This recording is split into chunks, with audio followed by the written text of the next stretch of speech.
नमस्कार बच्चों। आज सुजान भगत भिक्षुक को कैसे संतुष्ट करता है उसे हम देख लेंगे और इसके साथ साथ अपने खोए हुए अधिकार को कैसे प्राप्त कर लेता है इसके बारे में हम जान लेंगे। 8 महीने के कठिन परिश्रम के बाद सुजान के खेत में सोने की फसल उगी थी। हर किसान के घर में अनाज के ढेर लगे हुए थे, वैसे ही सुजान के घर में भी अनाज के ढेर लगे हुए थे। सुजान टोकरे में अनाज भरकर देता था, भोला और शंकर उसे घर में रख कर आते थे। सुजान के घर से भिक्षा लेने के लिए भाट जाति के लोग और भिक्षुक सुजान को घेरे हुए थे। उनमें वह भिक्षुक भी था जो आज से 8 महीने पहले सुजान के घर से निराश होकर लौट गया था। उस समय उसे भिक्षा ना मिला था, परंतु आज ऐसा सोचकर आया है कि सुजान ने अपने मेहनत से कमाया हुआ फसल उसे दे रहा है, तो सुजान ने उसे पहचाना, उसके पास जाकर पूछा, तुम आज कहाँ कहाँ गए हो? पर सुजान वो भिक्षुक कहता है, आज तो मैं तुम्हारे पास ही आया हूँ, कहीं नहीं गया। तो उसे सुजान ऐसा कहता है कि आंगन में अनाज के ढेर लगे हुए हैं, उसमें जितना अनाज चाहिए ले लो। परंतु भिक्षुक ना माना, वो कहता है तुम्हारे हाथ से जितना उठाकर दे दोगे उतना ही लूंगा। तो सुजान भगत ने कहा, नहीं, तुमसे जितना हो जाए उतना अनाज ले लो। भिक्षुक के पास एक चादर थी, उसने कोई 10 सेर अनाज उसमें भरा और उठाने लगा। संकोच के मारे और अधिक भरने का साहस उसे न हुआ। भगत उसके मन का भाव समझकर आश्वासन देते हुए बोले, बस इतना तो एक बच्चा उठा ले जाएगा। भिक्षुक के पास एक चादर बेडशीट, उसमें से कोई 10 सेर अनाज उसने भर लिया और उठाने लगा। उसे संकोच हो रहा था, इसलिए वो अधिक अनाज न भर सका।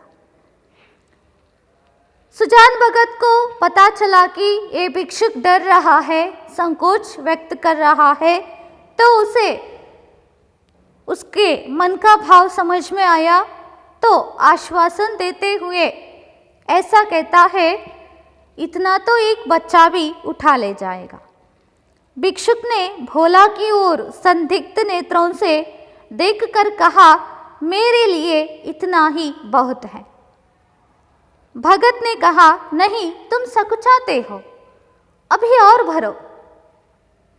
भिक्षुक भोला की ओर देखता है, क्योंकि जब सुजान टोकरे में जौ भरकर लाया था उस भिक्षुक को देने के लिए, तो भोला ने क्या किया था, उस समय 8 महीने पहले अपने पिता के हाथ से उस टोकरी को छीन लिया था।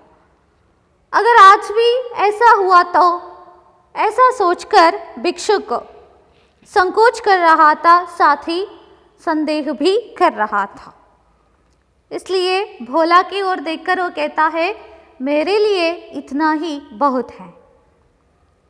तो सुजान भगत मानता ही नहीं, वो कहता है, तुम शर्माते हो, अभी और भर लो। तो भिक्षुक ने क्या किया, सुजान के कहने पर एक पंसेरी अनाज और भरा। पंसेरी मतलब 5 सेर की तौल। पंसेरी अनाज भर लिया, फिर भोला की ओर सशंक दृष्टि से देखने लगा। सशंक मतलब संदेह की नजर से देखने लगा। भोला वहां खड़ा है, कुछ कह दिया तो? भगत कहता है, उसकी ओर क्या देखते हो बाबा जी, मैं जो कहता हूं वह करो, तुमसे जितना उठाया जा सके उठा लो। सुजान को पता चला कि ये भोला को देखकर डर रहा है, तो क्या करता है, ऐसा कहता है, उसकी ओर क्यों देखते हो, तुम्हें जितना अनाज चाहिए उतना भर लो, ऐसा कहता है। तो लेखक कहते हैं भिक्षुक क्यों डर रहा था। भिक्षुक डर रहा था कि कहीं उसने अनाज भर लिया और भोला ने गठरी उठाने न दी तो कितनी बद होगी और भिक्षुकों को हंसने का अवसर मिल जाएगा। सब यही कहेंगे कि ये भिक्षुक कितना लोभी है, उसे और अनाज भरने की हिम्मत नहीं पड़ी। लोभी मतलब लालची, लालच करने वाला, रे दुरासेय मनुष्य। भिक्षुक इसलिए डर रहा था कि अगर उसने ज्यादा अनाज भर दिया तो वह रहा भोला उसे गठरी उठाने ना दे। गठरी मतलब गांठ, बट्टे गंटू। कितना अपमानित होना पड़ेगा। यहाँ पर मेरे पीछे और भी भिक्षुक खड़े हैं, भाट जाति के लोग खड़े हैं, तो ये लोग मुझे देखकर हंसेंगे, हंसने का अवसर उन्हें मिल जाएगा और सब लोग मेरे बारे में यही सोचेंगे कि, यही कहेंगे कि ये भिक्षुक कितना लालची है, लोभी है। इसलिए इन विचारों को सोचते हुए वो भिक्षुक और ज्यादा अनाज नहीं भरता। तब सुजान भगत ने चादर लेकर उसमें अनाज भरा और गठरी बांधकर बोले, इसे उठा ले जाओ। भिक्षुक कहता है, बाबा इतना मुझसे उठ ना सकेगा। सुजान भगत क्या करता है, उस भिक्षुक के चादर में और ज्यादा अनाज भर देता है और उसे उठाने के लिए भिक्षुक से कहता है, परंतु भिक्षुक उस गांठ को उठा नहीं सकता। तो भगत कहता है, अरे इतना भी न उठ सकेगा, बहुत होगा तो मन भर, भला जोर तो लगाओ, देखो उठा सकते हो या नहीं। भिक्षुक ने गठरी को आजमाया। आजमाना मतलब जांचना, परखना, परीक्षा करना। भारी थी, जगह से हिली भी नहीं। बोला, भगत जी यह मुझसे न उठ सकेगी। सुजान भगत कहता है, इस अनाज के गांठ को उठा नहीं सकते हो क्या? इसमें बहुत होगा तो 1 मन भर अनाज होगा। 1 मन मतलब 40 सेर की तौल, उतना ही अनाज है, ऐसा कहता है। ठीक है, थोड़ा जोर तो लगाओ, देखो उठा सकते हो या नहीं, ಸ್ವಲ್ಪ ಪ್ರಯತ್ನ ಪಡು, ಬಲ ಪ್ರಯೋಗಿಸು, ಎತ್ತಿಕೊಳ್ಳಿಕ್ಕೆ ಆಗ್ತದೆ ಇಲ್ವಾ ನೋಡುವ ಅಂತ। भिक्षुक ने गठरी को आजमाया। भिक्षुक क्या करता है, उस गठरी को उठाने की कोशिश करता है, परंतु वो हिली भी नहीं। बोला ने ऐसा कहा, ये भिक्षुक ऐसा कहता है, भगत जी यह मुझसे न उठ सकेगी। तो भगत पूछता है, अच्छा बताओ किस गांव में रहते हो? भिक्षुक, बड़ी दूर है भगत जी। अमोला का नाम तो सुना होगा। भिक्षुक के गांव का नाम क्या है? अमोला। भगत कहता है, अच्छा आगे आगे चलो, मैं पहुंचा दूंगा। सुजान भगत उसके गांव के बारे में पूछताछ करता है, तो भिक्षुक कहता है, यहाँ से बहुत दूर है, अमोला है मेरा गांव। तो सुजान भगत कहता है, ठीक है, तुम मुझे रास्ता दिखाओ, मैं तुम्हारे पीछे पीछे आऊंगा। यह कहकर भगत ने जोर लगाकर गठरी उठाई और सिर पर रखकर भिक्षुक के पीछे हो लिए। हो लिए मतलब गए। हो लिए गए। देखने वाले भगत का यह पौरुष देखकर चकित हो गए। उन्हें क्या मालूम था कि भगत पर इस समय कौन सा नशा था। 8 महीने के निरंतर अविरल मतलब निरंतर परिश्रम का आज उन्हें फल मिला था। आज उन्होंने अपना खोया हुआ अधिकार फिर पाया था। ऐसा कहकर जोर लगाकर सुजान भगत उस गठरी को सिर में रखकर भिक्षुक के पीछे पीछे चला जाता है। वहाँ जो अन्य भिक्षुक और भाट जाति के लोग खड़े थे, वो सब सुजान भगत के इस उत्साह और पौरुष को देखकर आश्चर्यचकित हो गए।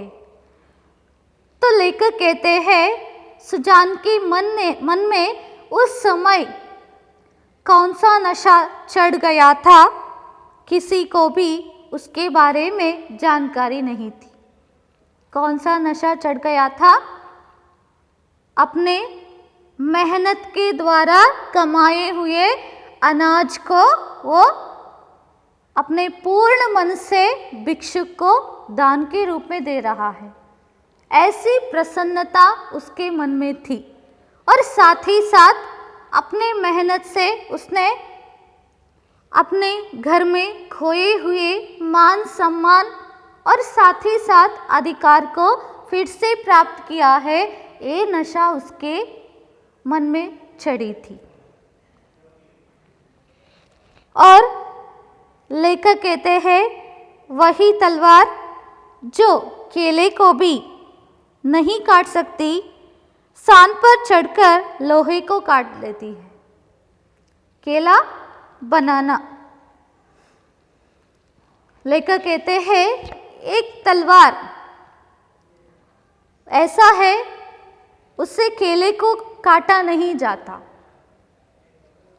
और जब उस तलवार को सान पर चढ़ाने से क्या होता है, वो शार्प हो जाता है। तो उससे एक लोहे को भी हम काट सकते हैं। ऐसे ही मानव जीवन में लाग मतलब लगाव, लगन बहुत बड़ी वस्तु है। जिसमें लाग है वह बूढ़ा भी हो तो जवान है। जिसमें लाग नहीं है, गैरत मतलब लज्जा, वह जवान भी मृतक के समान है। लेखक कहते हैं, मनुष्य में और साथ ही साथ विद्यार्थियों को पढ़ने में लगाव होनी चाहिए। हर एक मनुष्य में लगाव नहीं है तो, श्रद्धा नहीं है तो वो मृत व्यक्ति के समान है। जिसमें लाग है वो बूढ़ा है तो जवान के जैसा लगता है। जिसमें श्रद्धा नहीं है, किसी बात के लिए शर्माना नहीं जानता, अच्छे काम नहीं करता, ऐसे व्यक्ति जवान होकर भी मृत व्यक्ति के समान दिखाई देता है।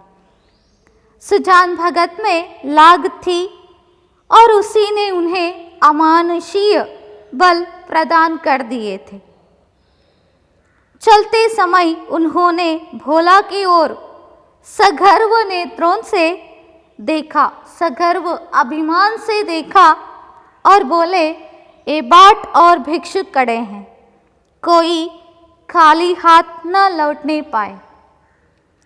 सुजान भगत में श्रद्धा थी, मेहनत करने की इच्छा थी, तो वही श्रद्धा, वही परिश्रम, वही लगाव सुजान के मन में होने के कारण वो अपने खोए हुए अधिकार और सम्मान को फिर प्राप्त कर लेता है।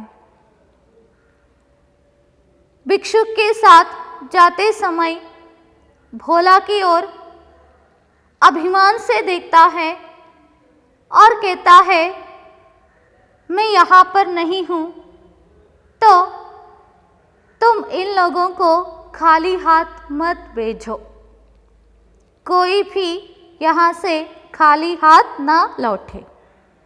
इसका अर्थ ये है कि वो जितना चाहते हैं उतना अनाज देकर उनका मन संतृप्त करो। भोला सिर झुकाए खड़ा था, उसे कुछ बोलने का हौसला ना हुआ। वृद्ध पिता ने उसे परास्त कर दिया था। भोला सिर झुकाकर खड़ा हो जाता है। पिता के सामने कुछ भी बोलने का साहस उसे न हुआ, धैर्य भी न था। उसके वृद्ध पिता ने उसे परास्त किया था, अपने मनोबल से, लगन से, श्रद्धा से, कठिन परिश्रम से परास्त किया था। परास्त करना मतलब पराजित करना। इस पाठ से हमें लेखक ये संदेश देना चाहते हैं कि मनुष्य को जिंदगी में धन दौलत, मान सम्मान आदि प्राप्त करना है तो कठिन से कठिन परिश्रम करने की आवश्यकता है। आसानी से मिला हुआ चीज़ केवल 4 दिन की होती है, उसमें कुछ भी तरह की खुशी हमें नहीं मिलती। जब हम मेहनत करते हैं, परिश्रम करते हैं और नेक कमाई करते हैं तो क्या होता है, उसका फल एक न एक दिन अवश्य अच्छा ही होगा। इसलिए बच्चों को भी ये संदेश देना चाहती हूँ, आप पढ़िए, मेहनत कीजिए। आप जितना मेहनत करते हैं उसके लिए भगवान आपके साथ भी रहते हैं और उसका फल अच्छा ही होगा। अच्छे अंक लेकर आप पास ज़रूर हो जाएंगे। ठीक है, अभी सुजान भगत पाठ समाप्त हुआ और आपको जितना समझ में आया, हम तो नहीं जानते, फिर भी अगर आपको समझ में नहीं आया तो क्लास शुरू होने के बाद आप उसके बारे में हमसे पूछ सकते हैं। और अभी प्रश्न है, एक शब्द या वाक्यांश या वाक्य में उत्तर लिखिए। सीधे सादे किसान धन आते ही किस ओर झुकते हैं? उत्तर, धर्म और कीर्ति। धर्म और कीर्ति। सेकेंड वन, कानूनगो इलाके में आते तो किसके चौपाल में ठहरते? सुजान महतो। उत्तर क्या है? सुजान महतो। तीसरा प्रश्न है, सुजान ने गांव में क्या बनवाया? एक पक्का कुआं। आपके टेक्स्ट बुक में दिया गया है, अगर आपको समझ में नहीं आया तो देखकर लिखिए। सुजान की पत्नी का नाम क्या है? बुलाकी। बा अल्प प्राण है, महाप्राण नहीं है, ऐसा मत लिखिए। नेक्स्ट, सुजान के बड़े बेटे का नाम लिखिए। कौन है बड़ा बेटा? भोला। भा महाप्राण ही लिखना चाहिए, उसे हम संज्ञा कहते हैं, है ना, इसलिए महाप्राण भा ही लिखिए। नेक्स्ट, सुजान के छोटे बेटे का नाम क्या है? शंकर। नेक्स्ट, कौन द्वार पर आकर चिल्लाने लगा? भिक्षुक। भिखमंगा भी आप लिख सकते हैं, भिक्षुक भी लिख सकते हैं। नेक्स्ट, बुढ़ापे में आदमी की क्या मारी जाती है? बुढ़ापे में आदमी की क्या मारी जाती है? उत्तर तो देखिए आपके टेक्स्ट बुक में ही है, बुद्धि। बुद्धि कहाँ है? पेज नंबर 7 में दिया गया है, बुद्धि। उत्तर बुद्धि। घर में किसका राज होता है? घर में किसका राज होता है? आपको यहाँ पर उत्तर दिया गया है, देखिए टेक्स्ट बुक में, जो कमाता है घर में उसी का ही राज होता है। Page number 8। कटिया का ढेर देखकर कौन दंग रह गई? कटिया का ढेर देखकर कौन दंग रह गई? बुलाकी। उत्तर बुलाकी। नेक्स्ट, सुजान की गोद में सिर रखे किन्हें अकथनीय सुख मिल रहा था? इसके लिए उत्तर बैलों को। बैलों को। नेक्स्ट, लास्ट क्वेश्चन, भिक्षुक के गांव का नाम लिखिए। अभी अभी मैंने बताया अमोला। अमोल ऐसा मत लिखिए, अमोला लिखिए। निम्नलिखित प्रश्नों के उत्तर लिखिए, ये हम दे देंगे, नोट्स देती हूं मैं। नेक्स्ट, तीसरा है, देखिए, निम्नलिखित वाक्य किसने किससे कहे? धर्म के काम में मीन मेष निकालना अच्छा नहीं, किसने कहा? सुजान भगत ने अपनी पत्नी बुलाकी से कहा। दिन भर एक ना एक कूचड़ निकालते रहते हैं, किसने कहा? टेक्स्ट बुक में है, अगर आपको समझ में नहीं आए तो देखकर लिखिए। एक ना एक कूचड़ निकालते रहते हैं, किसने कहा? भोला ने अपनी माँ बुलाकी से कहा। थर्ड वन, आधी रोटी खाओ, भगवान का भजन करो और पड़े रहो, किसने कहा? बुलाकी ने अपने पति सुजान भगत से कहा। क्रोधी तो सदा के है, अब किसी की सुनेंगे थोड़े ही, किसने कहा? बुलाकी ने भोला से कहा, है ना? देखिए यहाँ पर है पेज नंबर 9। बुलाकी ने किससे कहा? भोला से कहा। बाबा इतना मुझसे उठ ना सकेगा, अभी अभी मैंने किया है, किसने कहा? भिक्षुक ने सुजान भगत से कहा। ससंदर्भ स्पष्टीकरण कीजिए, ये हम देते हैं।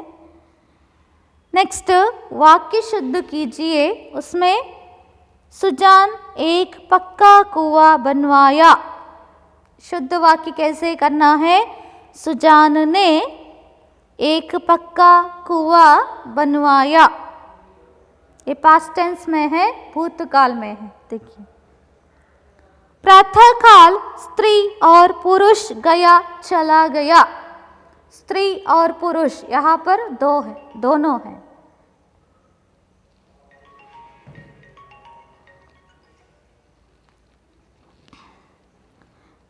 प्रातः काल स्त्री और पुरुष गया चले गए। थर्ड वन, मुझसे कल बहुत बड़ा भूल हुआ। मुझसे कल बहुत बड़ी भूल हुई, ऐसा लिखिए, बहुत बड़ी भूल हुई। नेक्स्ट, फोर्थ वन, उसके हाथ कांप रही थी। उसके हाथ कांप रही थी, उसके लिए उत्तर उसके हाथ कांप रहे थे। उसके हाथ कांप रहे थे। उसके हाथ कांप रहे थे।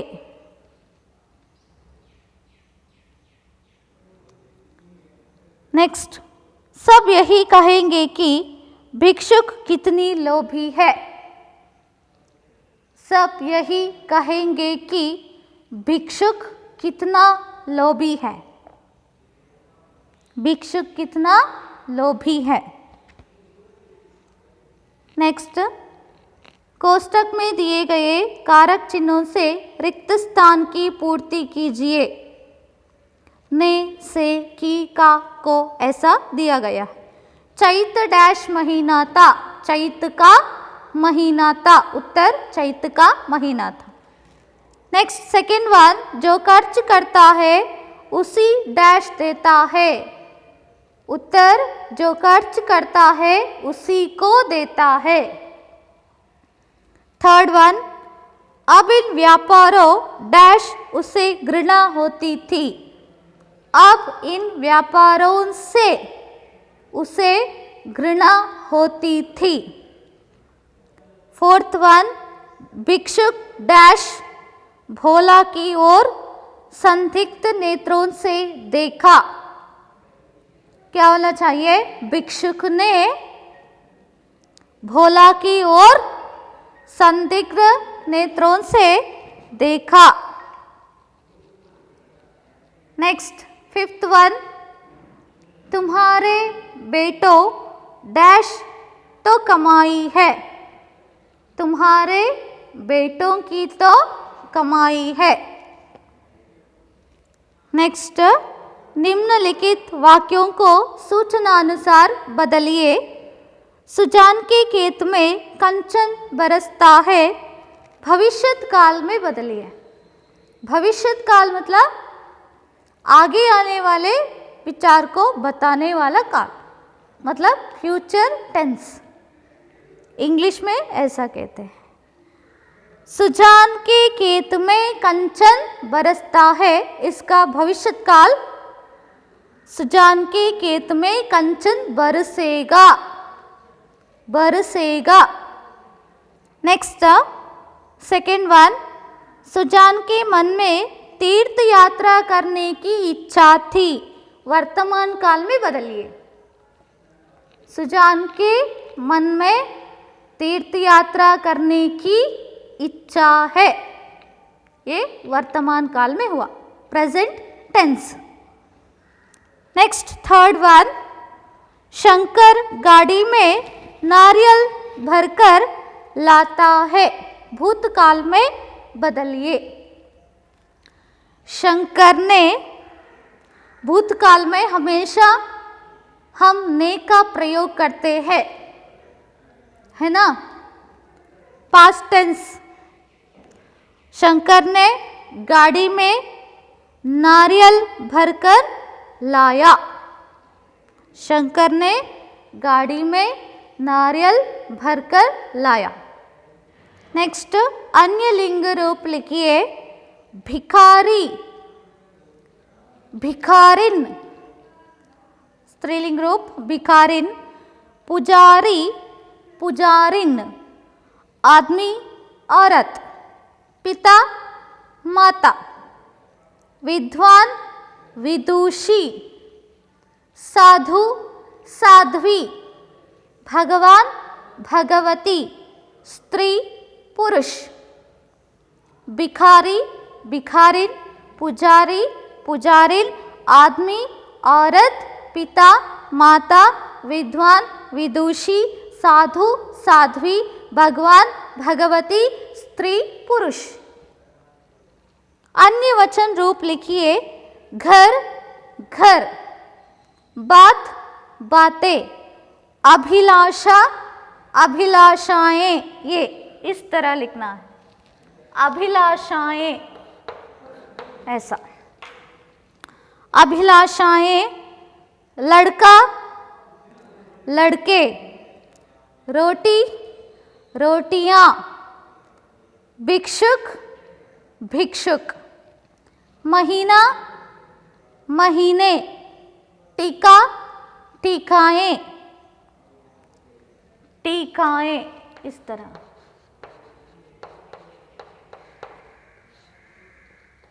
टीकाएं। विलोम शब्द लिखिए। मुरझाना, खिलना। खिलना कैसे लिखते हैं? खिलना, इस तरह।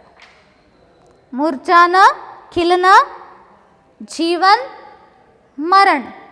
अगर वहाँ पर जन्म दिया तो उसके लिए विलोम शब्द मृत्यु।